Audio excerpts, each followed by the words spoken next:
어리석은 자의 태도는 자기를 죽이며 미련한 자의 악의는 자기를 멸망시키려니와 오직 내 말을 듣는 자는 평안히 살며 재앙의 두려움이 없이 안전하리라. 아멘. 오늘 안일함이라는 제목으로 하나님 말씀 전하겠습니다. 여러분 제가 우리 여성도님들 필사를 하고 계시는데 그 방에다가 저희 아내 사모를 통해서 하나 이렇게 한번 올려주면 좋겠다 해가지고 올린 말이 있습니다. 그 뭐냐면 여러분 다 아시는 거예요. 성경에서 잠언에서 지혜가 계속 나오는데 지혜가 의인화되어서 지혜가 사람처럼 말을 하거나 행동을 할 때 그 지혜를 예수님으로 보면 된다 이런 말씀을 제가 올려드렸습니다. 그럼 여러분 잠언에서 나오는 지혜를 그냥 지혜는 예수님 이렇게 보면 되거든요. 근데 특별히 지혜가 말을 하거나 할 때는 진짜 예수님이 말한다고 이래 보면 돼요. 근데 이제 이 지혜가 잠언에서 제일 처음 말을 할 때가 있습니다. 제일 처음.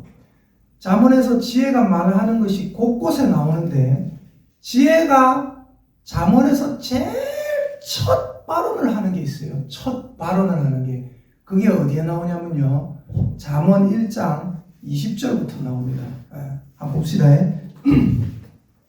자, 앞에는 이제 지혜를 얻으라, 지혜가 이런 거다, 이런 말씀을 하다가 잠언 1장 20절부터 21절, 22절 이렇게 쭉 보면요.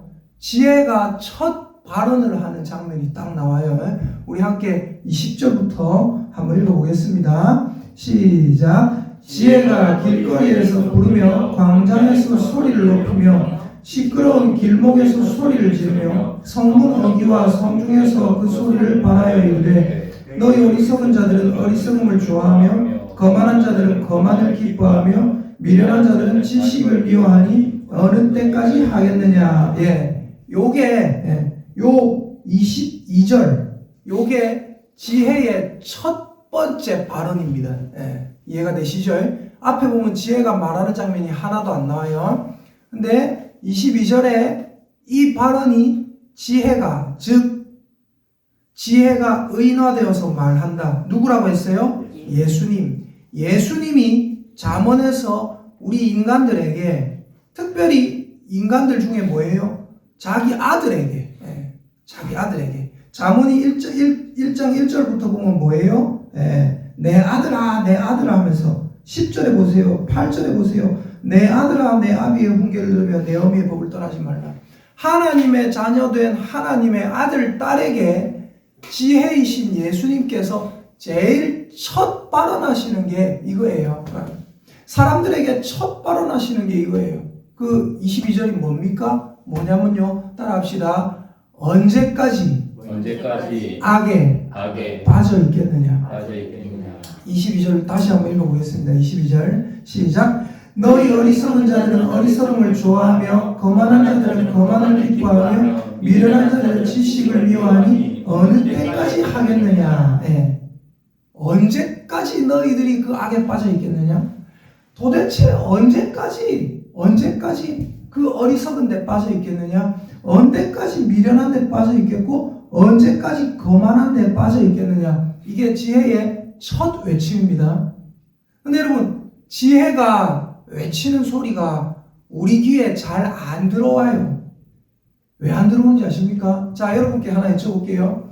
지혜가 발언을 하는데 지혜가 외치는데 크게 외칠까요? 작게 외칠까요? 지혜가 야, 이 어리석은 자들아 너희들은 어느 때 돌아오겠니? 지혜가 이렇게 할까요? 아니면 야, 이 어리석은 자들아 언제 돌아오려느냐?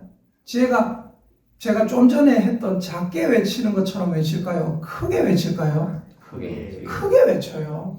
여기 보니까 크게 외쳐요. 여기 보세요. 지혜가 길거리에 무슨 보면 광장에서 소리를 어떻게 한댔어요? 소리를 높인다. 지혜가 언성을 높여요. 지혜가 언성을 높여요. 왜 언성을 높이느냐? 여기 21절에 보세요. 시끄러운 길목에서 소리를 지른다고 했습니다. 지혜는 자기의 말이 사람들에게 꼭 필요한 걸 알기 때문에 언성을 높입니다. 막 폭발적으로 소리를 질러요. 근데 사람들에게 그 소리가, 여쭤볼게요. 그러면 지혜는 크게 외친다고 여러분 다들 동의하셨잖아요. 맞죠? 그럼 지혜가 크게 외치는 게 사람들 귀에 크게 들릴까요? 작게 들릴까요? 크게 들리는 사람도 있고 작게 들려요. 지혜가 외치는 게 크게 안 들리고 작게 들려요. 왜 그런지 아십니까? 여기 21절 보세요. 지혜가 길거리에서 부르고 광장에서 소리를 높이고, 21절에 시끄러운 길목에서 소리를 질러요. 성문 어귀와 성중에서 그 소리를 발해요. 즉 쉽게 말해서 지혜가 조용한 데서 여러분에게 조용하게 얘기하면 들리겠죠. 지혜가 조용한 데서 여러분에게 소리를 높이면 들리겠죠. 근데 지혜가 시장 바닥 같은 곳에서, 지혜가 시끄러운 길목에서 여러분에게 어떻게 해요? 소리를 질러요. 안 그래도 시끄러운데 시끄러운 소리가 들린다? 어때요? 잘 안 들립니다. 이게 삶이 있잖아요, 여러분. 삶이 시끄러운 사람일수록 예수님의 음성이 잘 안 들려요. 자기 할 일이 너무 많은 사람일수록 예수님의 말이 잘 안 들려요. 성경에 보니까 부자는 천국에 들어가기가 어렵다. 부자라서 천국에 못 간다, 이게 아니라 부자는 이 마음속에 예수님 말고 들어있는 게 너무 많아요. 예수님 말고 이 안에 주인 삼고 있는 게 너무 많아요. 이 안에 시끄러운 소리가 너무 많아요. 그래서 어때요? 지혜의 음성이 안 들려요. 지혜는 근데 중요한 게 뭐냐면 이 시끄러운 가운데서도 우리에게 말씀하면서 자기의 음성이 들리기를 원하십니다. 그래서 소리를 바라는 거예요. 시끄러운 소리가 들리는데 시끄러운 다른 소리가 들리면 안 들려요. 근데 중요한 건 뭐예요? 귀를 기울여서 저 사람이 지금 무슨 소리를 지르고 있는가 가만히 귀 기울여 보면 들립니다. 우리가 이구동성이라는 그 게임이 있잖아요. 이구동성. 사람들 나와가지고 4명이서 혹은 5명이서 하나 둘 셋 하면 와 하잖아요. 다 다른 얘기를 하는데 동시에 왁 시끄럽게 하니까 들립니까? 잘 안 들리죠. 근데 하나하나 가까이 가서 귀를 기울여 보면 어떨까요? 무슨 소리 하는지 들립니다. 지혜가 원하는 건 뭐냐? 지혜가 원하는 건 너희들은 나에게, 너희들은 지혜에게, 너희들은 예수에게 관심이 너무 없다 이거예요. 지혜의 첫 발언은 뭐예요? 너가 언제 돌아오겠느냐? 22절 우리가 읽었지만 다시 한번 읽어봅니다. 지혜의 첫 외침이기 때문에 너무나 중요한 외침이에요. 22절 읽어보겠습니다. 시작. 너희 어리석은 자들은 어리석음을 좋아하며 거만한 자들은 거만을 기뻐하며 미련한 자들은 지식을 미워하니 어느 때까지 하겠느냐? 도대체 언제까지 그렇게 있겠느냐? 그러면서 23절에 지혜에 원하는 것이 딱 나옵니다. 23절 함께 읽겠습니다. 시작. 나의 책망을 듣고 돌이키라. 보라, 내가 나의 영을 너희에게 부어주며 내 말을 너희에게 보이리라. 이 시끄러운 세상이지만 나의 말하는 것을 듣고 귀 기울여라. 귀 기울이면 들릴 것이다. 그리고 나의 책망을 들었으면 듣고 돌이키라. 언제까지 그 더러운 세상에, 어리석은 세상에, 거만한 세상에, 미련한 세상에 얽매여 있겠느냐? 너희가 내게로 돌이키고 내 말을 들으려고 하면 내가 나의 영을 너희에게 부어줄 것이다. 내 말을 너희에게 이제 정확하게 어떻게 할 것이다? 보여줄 것이다. 이렇게 말합니다. 그리고 지혜가 하는 말이 24절입니다. 뭐예요? 내가 불렀다. 내가 불렀는데 너희가 듣기 싫어했다. 내가 손을 폈다. 그러나 돌아보는 자가 없었다. 그리고 25절 도리어 너희들은 나의 모든 교훈을 멸시했고 나의 책망을 받지 않았다. 지혜의 말이 뭐예요? 이거예요. 언제까지 거기에 머물러 있겠느냐? 내 책망을 듣고 돌이켜야 된다. 그러면서 그들에게 한 가지 더 말하는 게 뭐냐면 이거예요. 따라합시다. 너희들은 지혜를 업신여기고 있다.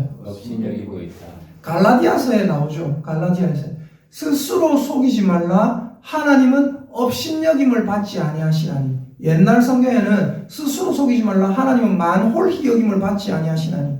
요즘 성경은 뭘 한다고요? 업신여김을 받지 아니하시나니. 사람이 무엇으로 심든지 그대로 거두리라. 여러분, 지옥 가는 사람의 특징이 뭔지 아십니까? 진리를, 지혜를, 예수님의 말씀을 가볍게 생각해요. 업신여겨요. 창세기에 보니까 에서라는 사람이 나오고 야곱이라는 사람이 나오죠. 에서의 특징이 뭔지 아십니까? 에서는 장자의 명분을 경홀히 여김이었더라. 가볍게 여김이었더라. 업신여겼더라 이거예요.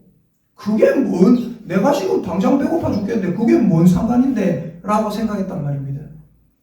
가룟 유다는 예수님의 제자라는 엄청난 직분을 받았습니다. 근데 어떻게 생각했어요? 그걸 가볍게 생각했어요. 당장 내 수준에 돈 조금 들어오는 걸 더 귀하게 생각했어요. 지옥 가는 사람의 특징은 뭐예요? 하나님의 말씀을 업신여기는 사람은 지옥 갑니다. 하나님의 말씀을 업신여기니까 어때요? 하나님의 말씀을 듣기 싫어하는 거예요. 듣기 싫어하니까 어때요? 그 미련하고 거만하고 악한 어리석은 곳에 계속 머물러 있는 겁니다. 계속 머물러 있으니까 어떻습니까? 지옥 가는 겁니다. 다시 말씀드립니다. 지옥 가는 사람의 가장 큰 특징, 하나님의 말씀을, 지혜의 말씀을, 예수님의 말씀을, 성경에 나와 있는 말씀을 가볍게 생각해요. 업신여겨요.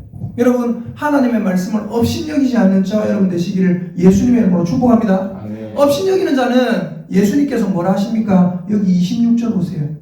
25절, 26절 보니까 너희들은 도리어 나의 모든 교훈을 멸시하고 업신여기고 나의 책망을 받지 않았다.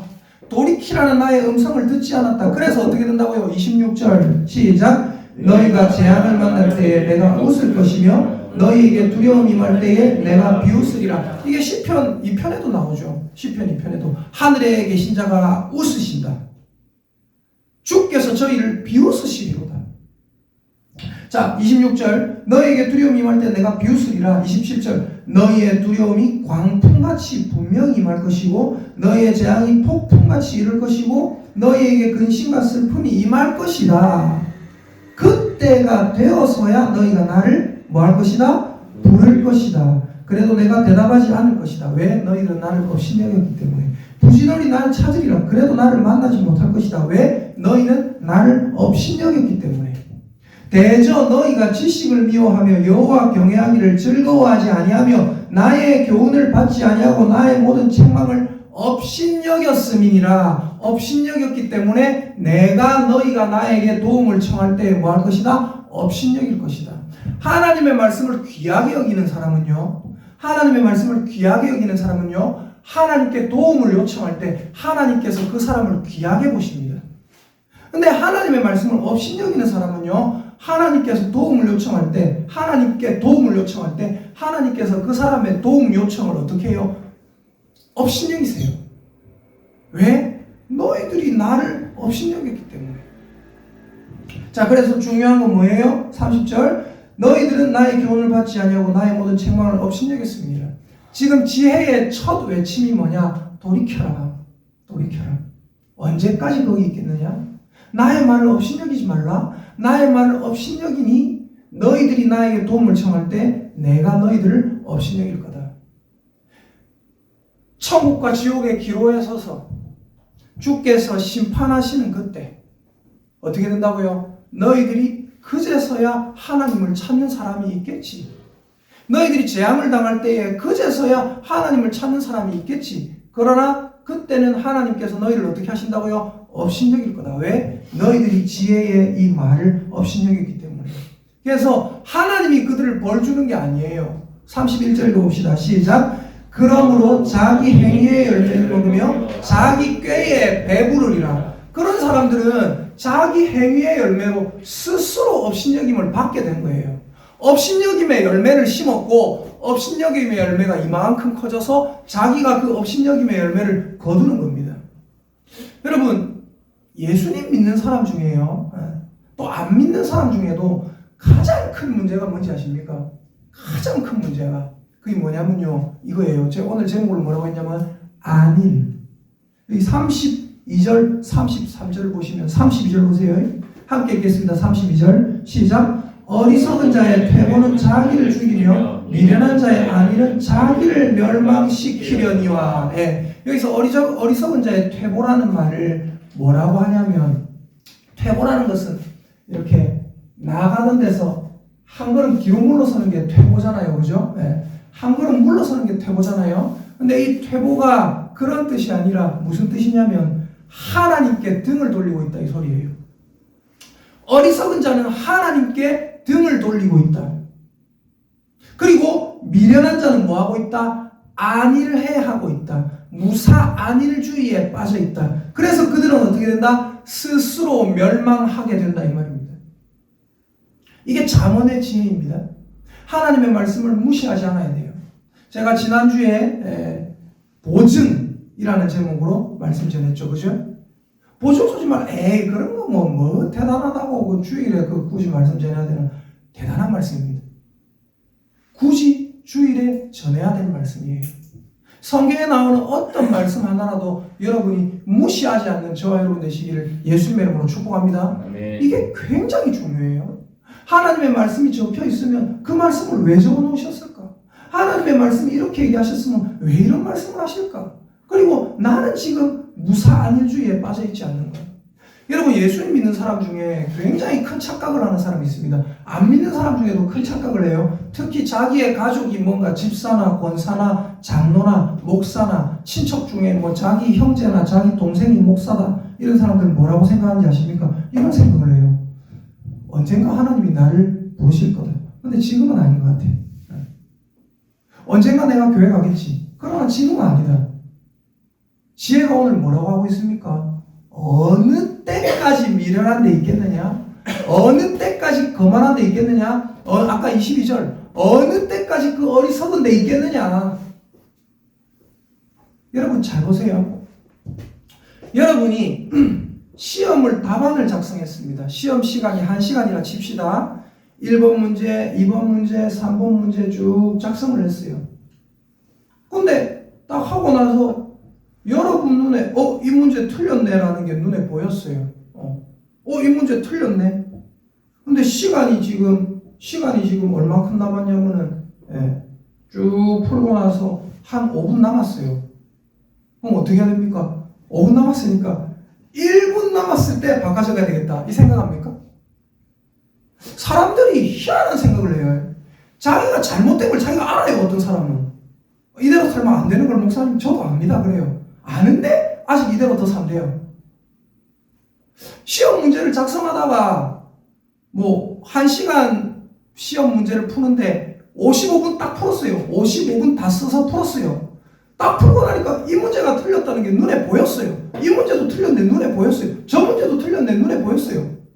아직 시간이 5분 남았으니까 1분 남을 때까지 기다렸다가 선생님 답안지 바꿔주세요 해가지고 해야지, 이렇게 생각하는 멍청한 사람 있습니까? 아무도 없죠. 어떻게 합니까? 큰일 날 뻔했네. 선생님 당장 답안지 받아가지고 당장 바꿔 쓰지 않습니까? 맞죠? 그렇지 않습니까? 한번 여쭤볼게요. 10분 남았습니다. 예를 들어서 10분 남았으면 시간이 아직 넉넉하니까 5분 남을 때까지 기다렸다가 바꿨어야지. 그런 멍청한 사람 있습니까? 그런 안일한 사람 있습니까? 없어요. 근데 많은 사람이 그런 식으로 생각한단 말이에요. 아직 내 인생이 뭐 40이니까, 아직 내 인생이 뭐 50이니까, 뭐 한 80까지는 살 거니까 80까지 못 살지 어떻게 알아요? 70까지 못 살지, 60까지 못 살지, 50까지 못 살지 어떻게 하냔 말입니다. 당장 내일 죽을지 어떻게 알아요? 모른단 말이에요. 근데 사람들은 생각하기를 되게 안일하게 생각해요. 예를 들어서 그러니까 그 안일하게 생각하는 핵심이 뭐냐면 하나님의 말씀을 무시하는 거예요. 업신여기는 거예요. 예를 들어서 여러분이 어떤 사람하고 계약을 맺기로 했습니다. 계약을 맺기로 했는데 이 잘못된 조항을 발견했어요. 잘못된 조항. 그럼 이거 당장 전화해가지고 이거 왜 이러느냐? 이거 왜 어떻게 된 거냐? 이거 사기 아니냐? 당장 가서 얘기합니까? 괜찮겠지. 6개월 뒤에 얘기해도 되겠지. 이렇게 얘기합니까? 아무도 그렇게 안 한다는 거예요. 그런 작은 계약은 굉장히 귀중히 여기고 무겁게 여기고, 그 작은 시험 문제 하나는 굉장히 무겁게 여기면서 하나님의 말씀은 굉장히 무시한단 말입니다. 지혜의 첫 외침이 뭔지 여러분 반드시 기억하십시오. 너희들 내 말을 무시하지 말라. 업신여기지 말라. 어느 때까지 거기에 머물러 있겠느냐? 빨리 돌이키라. 이게 지혜의 첫 외침입니다. 그래서 우리가 32절, 33절을 다시 한번 읽어봅니다. 함께 읽어보겠습니다. 시작. 어리석은 자의 패고는 자기를 죽이며 미련한 자의 안위는 자기를 멸망시키려니와 오직 내 말을 듣는 자는 평안히 살며 재앙의 두려움이 없이 안전하리라. 아멘. 하나님께 등 돌리고 그냥 그렇게 살아가요. 근데 자기도 생각을 해요. 하나님께 돌아가긴 가야지. 하나님께 가야지. 아이고 우리 아버지가 뭐 장로님이었는데 나도 바로 예수 믿어야지. 근데 어느 때까지 그렇게 했겠느냐? 하나님의 말씀을 안일하게 생각한다. 이게 중요한 건 뭐예요? 어리석은 자의 퇴보는 자기를 죽인다. 하나님께 등 돌리는 거예요. 미련한 자의 안일은 어떤 자가 미련한 자인지 아십니까? 미련해서 미련한 자, 머리가 나빠서 미련한 자가 아니에요. 무사안일주의에 빠져 있는 자가 미련한 자입니다. 성경에서. 그래서 중요한 건 뭡니까? 오직 내 말을 듣는 자, 예수님의 말씀을 업신여기지 않고 달게 듣는 자는 어떻게 된다고요? 평안히 살게 되고 재앙의 두려움이 없이 자기 잘못으로 인해서 당하는 큰 어려움 이런 거 없이 하나님 앞에서 살아간다. 여러분, 그게 중요한 건 뭐냐면 여러분 주변에 혹시나 무사안일주의에 빠져 있는 사람들이 있어요. 지금 당장 괜찮다고 괜찮은 줄 알고 살아가요. 그것보다 더 큰 문제는 뭐냐? 지금 당장 괜찮다고 괜찮은 줄 알고 살아가는 게 아니라 자기도 이러면 안 되는데 라고 하면서도 특별한 어려움이 없으니까 나중에 내일 하면 되지. 나중에 예배 드리면 되지. 언젠간 내가 예배 드리겠지. 언젠가는 성경 읽겠지. 언젠가는 하나님 말씀을 귀하게 여기겠지. 지혜의 첫 말씀이 뭐였어요? 도대체 언제까지 그렇게 할래? 여러분, 지혜의 말씀을 엄중하게 받아들이는 저와 여러분 되시기를 예수님의 이름으로 축복합니다. 그리고 지혜의 말씀을 좀 가볍게 여기는 주위 사람이 있으면요. 여러분, 목사로서 이 강단에서 정확한 말씀만 전하려고 계속 고민을 하고, 이 강단에서요, 제가 말씀드린 게 예전에 한번 말씀드렸는데, 이 강단에서 해야 되는 건요, 생명의 말씀을 전해야 된다. 그거 아니에요. 남한테 위로하는 말씀, 감동의 말씀을 전해야 된다. 그거 아니에요. 뭔가 남의 마음을 위로해주고 일으켜주려는 그 말씀 전해야 된다. 그거 아니에요. 이 강단에서는 진리만 전하면 됩니다. 진실, 팩트, 사실만 전하면 돼요. 그러면 내가 여기서 사실만 전했는데 사람들이 예를 들어서 전쟁의 위험으로 사람들의 마음이 많이 낙심돼 있어요. 예를 들어서 전쟁 때문에. 그럼 사람들이 뭔 생각할까요? 여기서 백성들을 위로하는 말씀을 전해야 되겠다 생각하겠죠. 근데 여러분, 예레미야서 이런 거 보세요. 예레미야가 위로하는 말씀 전했는지 팩트를 전했는지. 팩트를 전한다고 사람들이 싫어했거든요. 근데 중요한 건 뭐냐? 이 강단에서는 백성들이 지금 도탄에 빠져서 힘들어하고 있고 빈궁한 삶을 살고 있기 때문에 위로의 말씀을 전해야 되겠다. 그거 아니에요.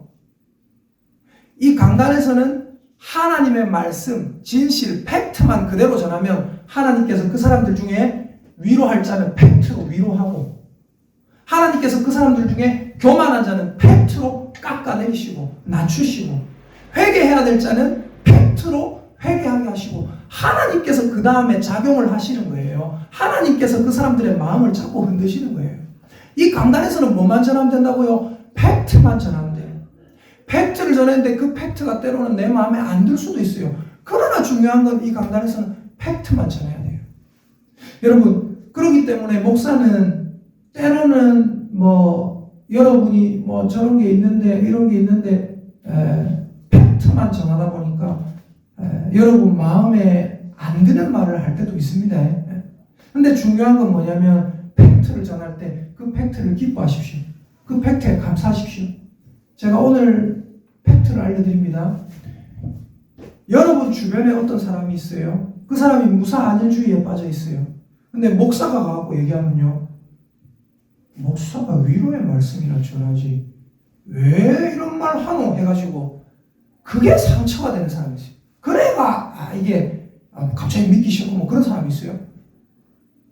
그럼 어떻게 해야 될까요? 그 팩트를 바로 옆에 있는 여러분들이 전달해 주셔야 됩니다. 친한 사람들, 친밀한 사람들, 여러분들이 어떤 사람이 저거 아닌데 잘못된 길로 간다 하면 여러분께서 이 말씀을 가지고 지금 집사님 무사한 일주에 빠져 있다. 지혜가 말하는 걸 들어야 된다. 큰일 난다. 라고 말해 주셔야 돼요. 그럼 어떻게 될까요? 그 사람들이 또 하나님께서 전해주시는 그 팩트의 말씀을 듣고 돌아올 수 있습니다. 그럼 어떻게 될까요? 그 사람들이 여러분이 전하는 그 말씀을 통해서 바로 잡아지는 거예요. 여러분, 항상 여러분 주변에 어떤 사람이 무사한 일주의에 빠져 있는 거 아닌가 보세요. 사실 제 눈에도 여기 있는 분 얘기하는 거 아닙니다. 보이는 분이 있어요. 근데 그걸 이제 얘기를 하면 이제 믿기 전인데 또 얘기하면은 뭐 좀 안 좋고 뭐 그럴 수 있기 때문에 말 못할 때도 있어요. 여러분, 가족, 친지, 주변을 잘 살펴보세요. 잘 살펴보고 혹시나 무사한 일주의에 빠져 있는 사람이 있다면 그 사람을 보고 얘기를 해주세요. 얘기해 주시고 일어나게 하시고 손잡아 주시고 일으켜 주세요. 그게 지혜의 외침입니다. 지혜의 외침을 잘 들으시고 지혜를 업신여기지 않는 마음을 우리에게 달라고 우리 시간 한번 하나님께 한번 기도하면 좋겠습니다.